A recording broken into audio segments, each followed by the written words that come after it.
बालकृष्ण भगवान की ये दिव्य वांगमयी मूर्ति श्रीमद् भागवत महापुराण के युगल चरणारविंदों में सतसत वंदन कोटि कोटि नमन करते हैं। श्रीमद् भागवत भक्ति ज्ञान यज्ञ के सप्तम दिवस विश्राम दिवस में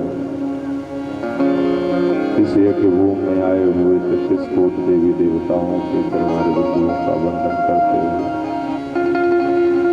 इस यज्ञ भूमि में पधारे हुए उन समस्त पुण्यात्माओं का अभिवादन करते हुए विद्वत ब्राह्मण संत समाधि संगीत संगीतज्ञ साथी आइए ज्ञान की इस पावन सुरसरी में प्रवेश लेने से पहले भगवान के युगल चरणार बिंदुओं का चिंतन करते हुए अपना मन, अपनी वाणी और अपनी जीवा को पवित्र करते हुए भगवान के कथा रसतत्व का आइए रसास्वादन करें।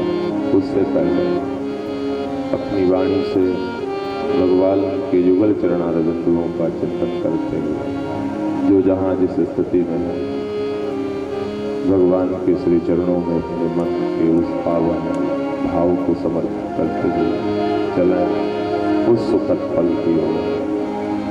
बोलिए वृंदावन बिहारी लाल की जय।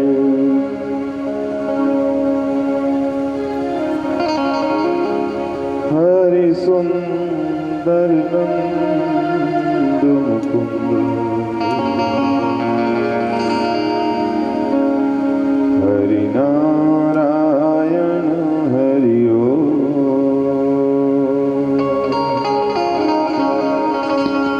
हरि सुंदर नंद मुकुंद हरि नारायण हरि हरि सुंदर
एक ऐसा तजुर्बा हुआ मुझे याद की रात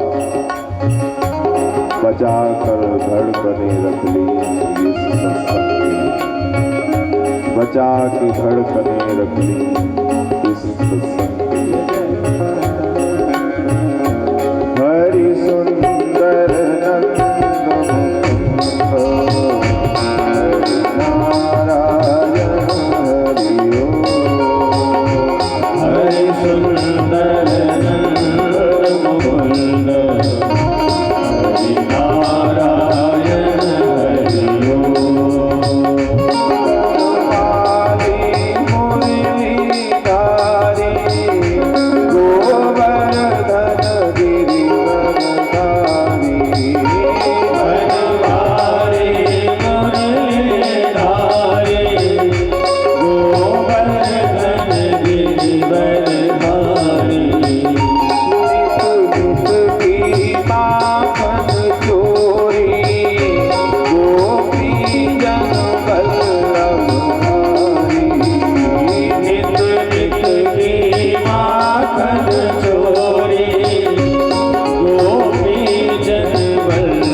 कामस्तु वासुदेवांसु दग्धं प्रारुद्रमं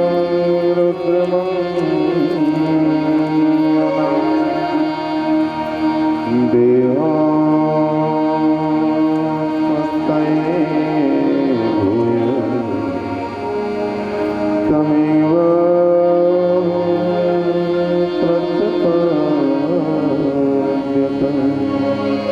त्वमेव प्रत्यप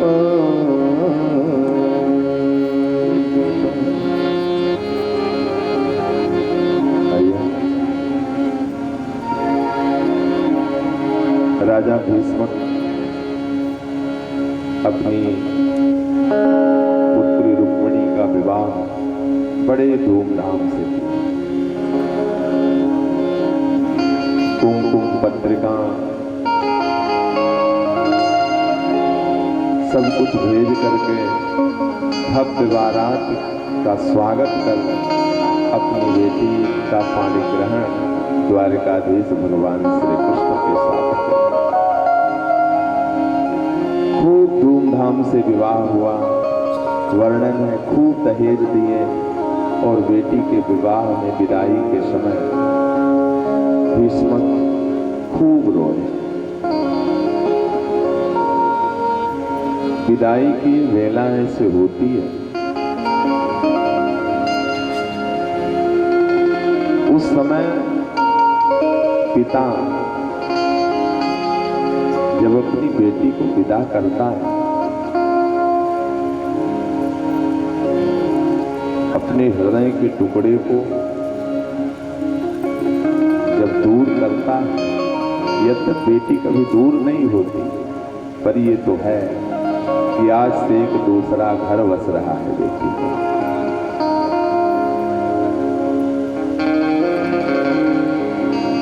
भाव भीनी विदाई हुई रुक्मिणी जी की। द्वारिकाधीश भगवान श्री कृष्ण के साथ द्वारिकापुरी आती है। परिवार के साथ खूब प्रसन्नता से रह रहे हैं।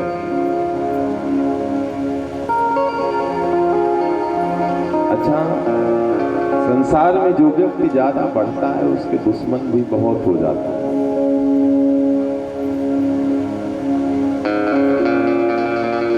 भागवत जी में कहा गया है समझदार वही है।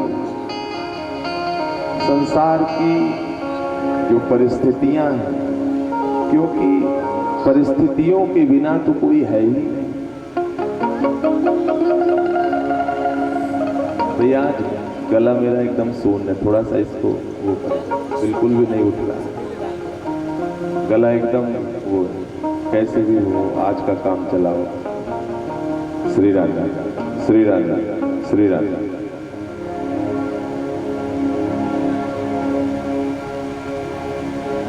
कहते हैं कि समझदार वही है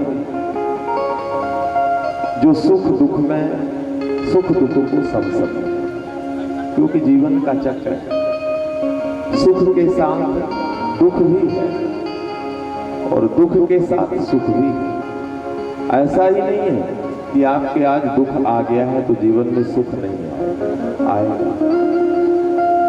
ऐसा भी नहीं है कि आज सुख में है तो कल दुख में नहीं जाएगा। आज सुख में है तो कल हमें दुख भी देखना पड़ता, कितने कितने दुख देखते हैं। पर अगर दुख आ गया तो उस दुख में डूब करके जीवन को तबाह कर, अगर दुख आ गया तो दुख में डूब करके खुद परेशान हो जाए, तो ये समझदारी नहीं है। भगवान ने जिंदगी दी है तो जीना पड़ेगा। परिवार में किसी एक के ऊपर तो जिंदगी निर्भर नहीं है कि एक अगर छोड़ दिया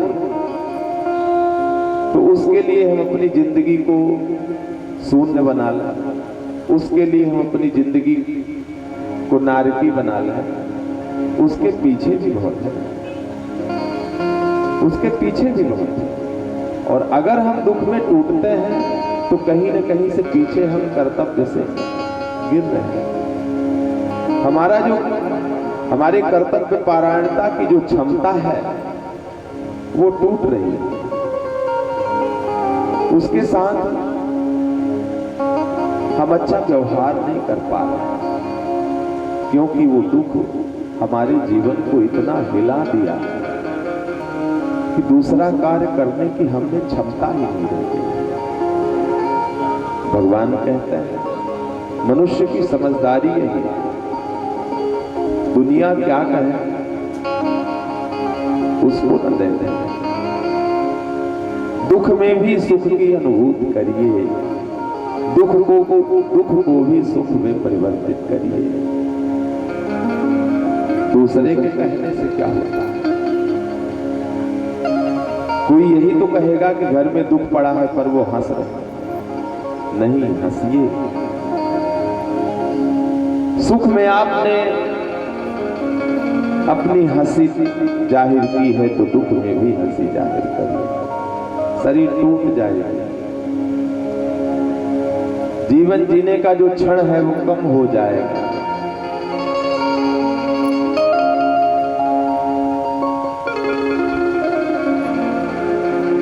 जीवन जीने का जो क्षण है वो कम हो जाएगा, शरीर रोग पीड़ित हो जाएगा। तो सही है ना? कोई इस दुनिया में आप ही भर तो नहीं है कि सिर्फ आपके ही ऊपर दुख टूटा है। ये दुख का स्वरूप ही तो है संसार। ये कथाएं, ये सत्संग इसीलिए होते हैं कि एक अज्ञानी मानव मात्र सुख के साथ दुख में भी जीना सीखो। सुख के साथ दुख में भी जीना सीखो। सुख के साथ दुख में भी जीने की कला होनी चाहिए। आज जो हमें छोड़ के जा रहा है उसके वियोग में हम छूट जाएं पीछे वाले से, क्या हमारी ये बुद्धिमत्ता है? या ऐसा कोई दुख आ गया, ऐसी कोई ग्लानि आ गई तो हमें जीवन से मोह भंग हो जाए, अरे हम जीना नहीं चाहते, हम मर जाएं। क्या ये बार बार मनुष्य शरीर मिलेगी? पता नहीं किस भाग्य से, किस सुकृत ने ये मनुष्य शरीर दिया है। तो दुख में भी सुख की अनुभूति कीजिए। कितना भी सुख हो पर वृद्धावस्था तो दुख का मूल है। कोई कितना भी अरबों में सो रहा हो, पैसों के बिस्तर पर वो शयन कर रहा हो, पर अगर वृद्धावस्था पर पहुंचा है तो इस शरीर से वो रोया है। एक दिन हाथ पैर जितने भी, यहां तक कि जितनी कर्मेंद्रियां और ज्ञानेंद्रियां हैं वो शून्य हो जाती हैं। तो जब तक भगवान ये क्षण नहीं दिया है तो हम जबरदस्ती उस क्षण को क्या लाएं? यही चरित्र, यही सीख मिल रही है।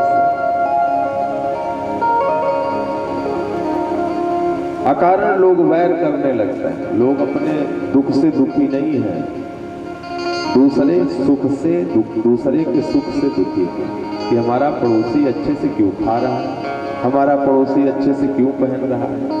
पर उसे परेशान रहने दो। आपके अंदर जो जीने की कला है उस कला के माध्यम से जीवन को जियो। यही मानव धर्म है। परिवार के साथ सहानुभूति हो, परिवार के साथ समझौता हो।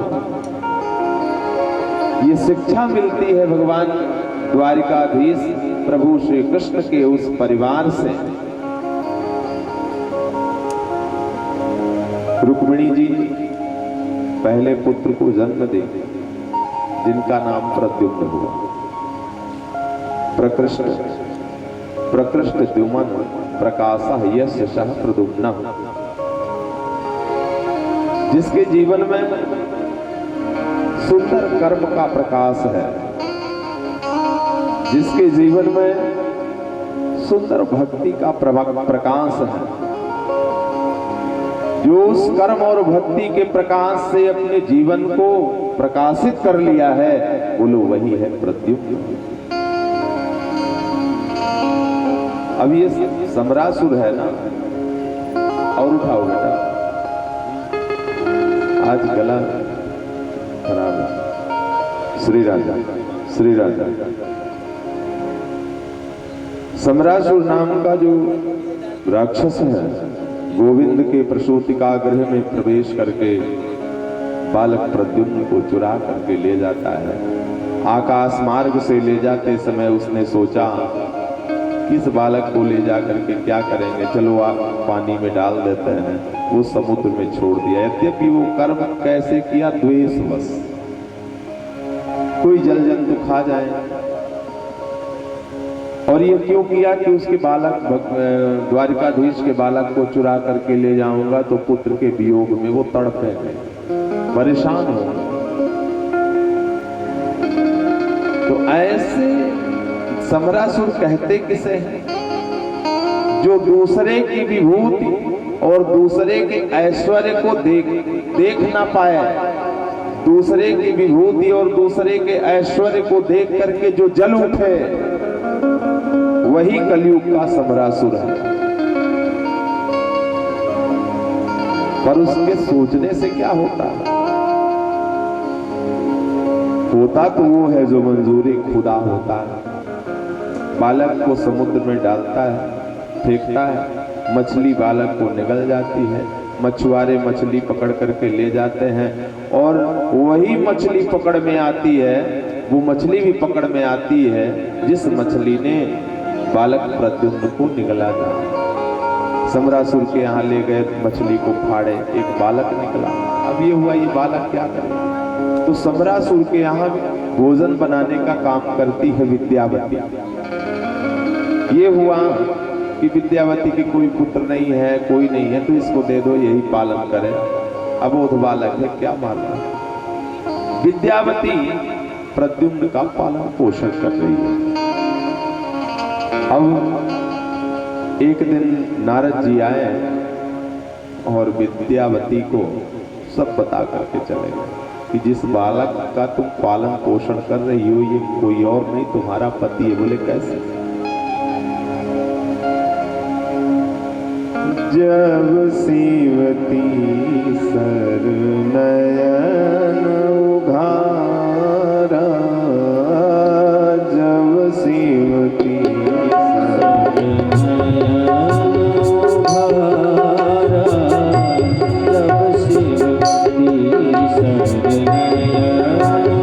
उघारा, जब सीवती सर नयन उघारा, जब सीवती सर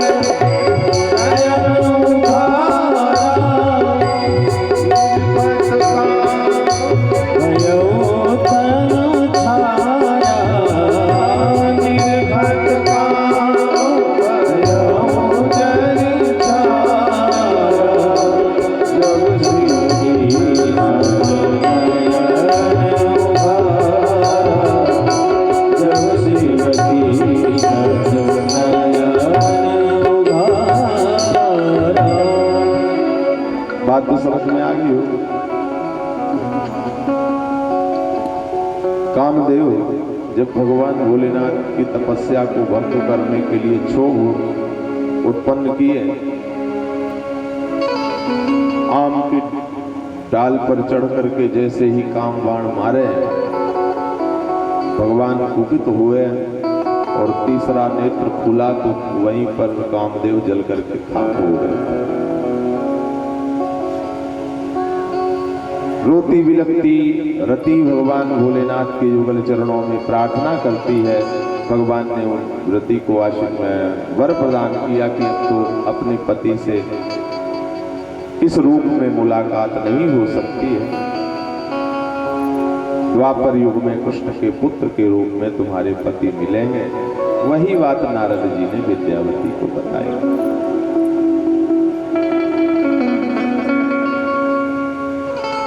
प्रद्युम्न जी समरासुर के यहाँ बड़े हुए और बड़े होकर के समरासुर का वध करके अपनी पत्नी विद्यावती को लेकर के द्वारिकापुरी आए। और जब तक वो द्वारिकापुरी आए तब तक भगवान द्वारिकाधीश के 16,108 विवाह हो चुके थे। पूरा राजमहल पत्नियों से भरा पड़ा। परीक्षित जी प्रश्न करते हैं कितने विवाह कैसे हुए? विवाह का वर्णन कर रहे हैं। पहला विवाह हुआ रुक्मिणी जी के साथ। दूसरा विवाह जामवंत की पुत्री जामवती के साथ हुआ।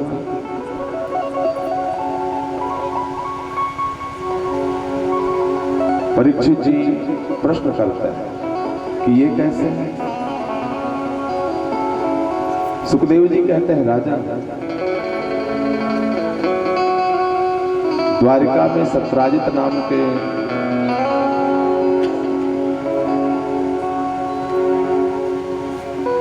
बोलिए वृंदावन बिहारी लाल की जय जय श्री राम, जय जय श्री राम।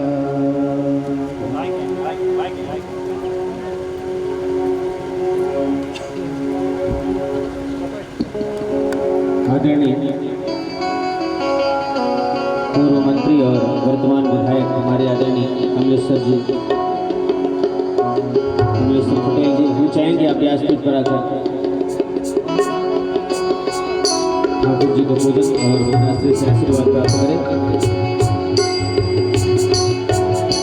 एक बार सभी लोग जोरदार तालियों से आदरणीय अतिथि का स्वागत करेंगे।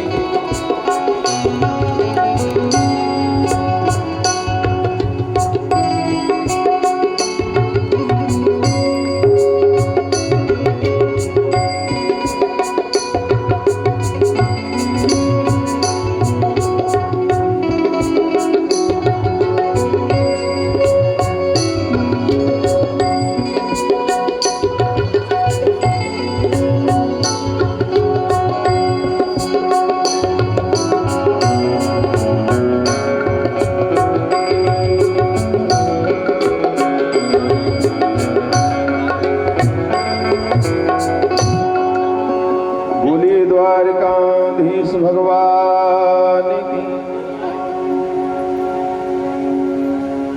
दूसरा विवाह भगवान का होता है जामवती के साथ। आदरणीय परीक्षित जी महाराज सुखदेव जी से प्रश्न करते हैं कि राजन, जामवती तो भालू की पुत्री है, भगवान का विवाह इनके साथ कैसे है? सुखदेव जी कहते हैं राजन, रामावतार में जब भगवान श्री रामचंद्र जी अहंकारी दुष्ट रावण का वध करके किशोर जी जानकी जी को ससम्मान अयोध्या लेकर के आए, अयोध्या की राजगद्दी पर भगवान अभिषिक्त हुए, सबकी विदाई करने लगे। सबको भगवान मनचाहा वर दे करके विदा किया, आभार व्यक्त किया। उन असंख्य वानरों का आभार व्यक्त किए कि आप सबकी सहायता से ही इस दुष्ट राक्षस पर हमने विजय प्राप्त की। आप सब हमारा चिंतन करते रहे, हर पल हर क्षण हम आप सबके करीब रहे। जब जामवंत जी की बारी आई तो जामवंत जी भगवान के युगल चरणार बिंदुओं में साष्टांग दंडवत कर दिए। प्रभु, आप अगर देना चाहते हैं तो ऐसी कृपा करें कि आपके साथ हमारा द्वंद्व युद्ध हो जाए। भगवान ने कहा, जामवंत, शास्त्र कहते हैं स्वामी और शिष्य के बीच में किसी भी प्रकार का द्वंद्व धर्म निहित नहीं है, धर्म विरुद्ध है और धर्म विरुद्ध कार्य नहीं करना चाहिए।